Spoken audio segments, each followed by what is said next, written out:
The hidden treasure of Mateo. Once upon a time, in a quiet village nestled between green hills and golden fields in Peru, there lived a man named Mateo.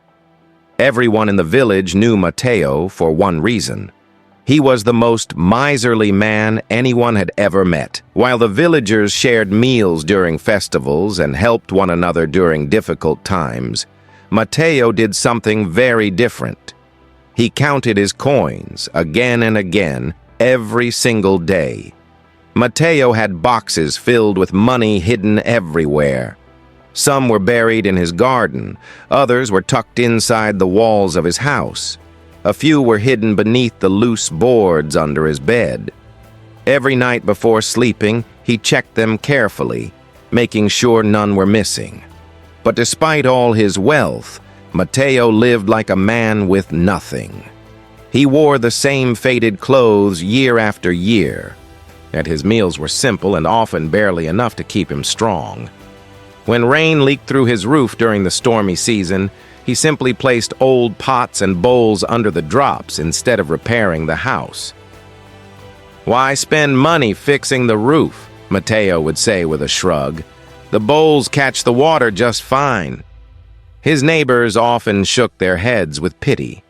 One afternoon, his neighbor Isabella stopped by and asked him gently, "Mateo, what is the use of all your money if you live like this?" Mateo only smiled and tapped the pouch hanging from his belt. "One day," he said proudly, "I will be the richest man in this village. Then everyone will understand why I saved every coin." Years passed. Mateo's money kept growing, but something else was happening at the same time. His health was slowly fading. The sleeping on the cold floor made his back stiff and bent. Working by weak candlelight made his eyes ache and blur. His poor meals made him weak and tired. Still, he refused to spend a single coin. Then one day, a traveler arrived in the village. His name was Diego. Diego was young, cheerful, and full of life. Though he did not look rich, he carried something far more valuable: curiosity and determination. All he owned was a small bag, a notebook, and a wooden flute.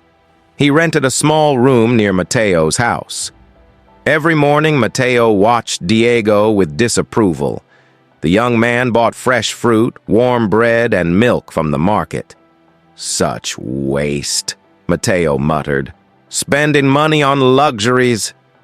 But Mateo soon noticed something interesting. Diego also bought books.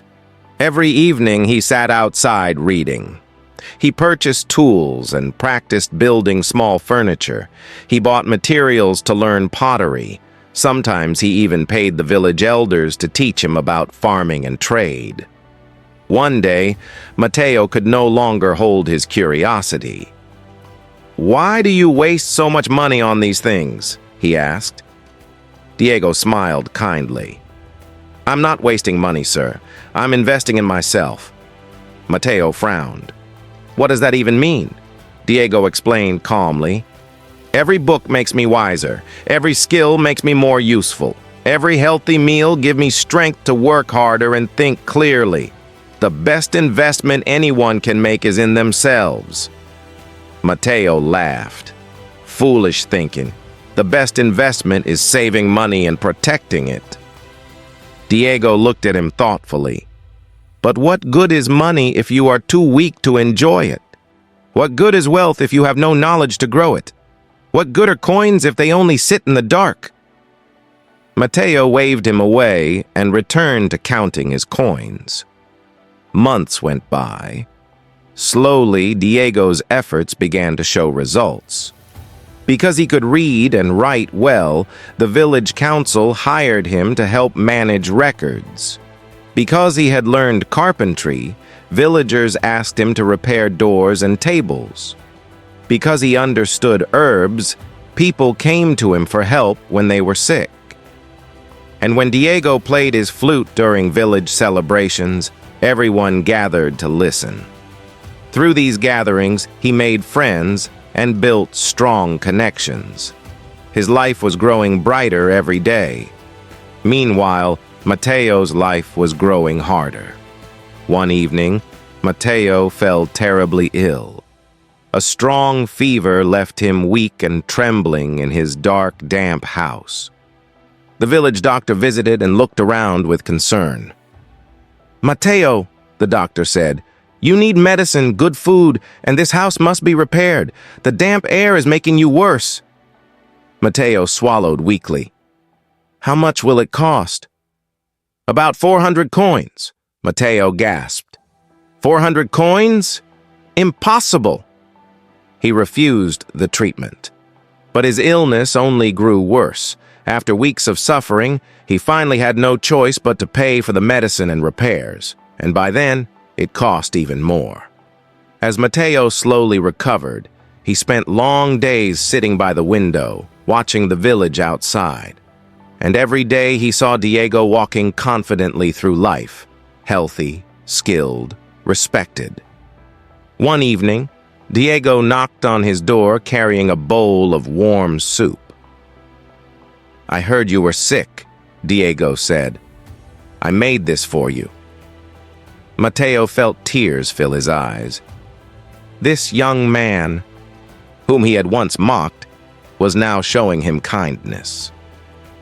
"Diego," he said quietly, "I think I have been wrong all my life."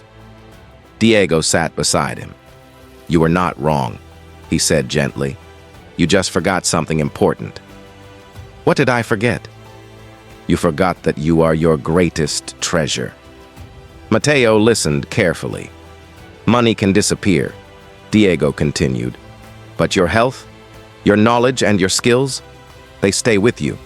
They help you grow, earn, and live happily." Mateo looked down at his trembling hands. "Is it too late for me?" Diego smiled warmly. "It is never too late to begin." And from that day forward, Mateo changed. He repaired his house properly. He began eating healthy food. He bought glasses so his eyes would not strain.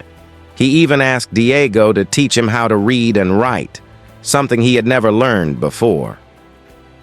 Slowly, something wonderful happened. Mateo became stronger. He discovered the joy of learning. He learned simple carpentry and began helping neighbors fix small things. For the first time in years, he made friends and laughed with people. His money was no longer buried in the ground. It was helping him live a better life. Within a year, Mateo had transformed. He still saved money, but now he understood balance. One evening, Mateo and Diego stood together watching the sunset paint the sky with gold and orange. "Thank you," Mateo said softly.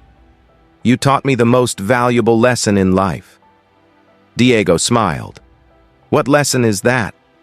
Mateo looked at the horizon and said, "The greatest treasure is not money hidden in boxes. It is investing in ourselves, our health, our mind, our skills, and our happiness."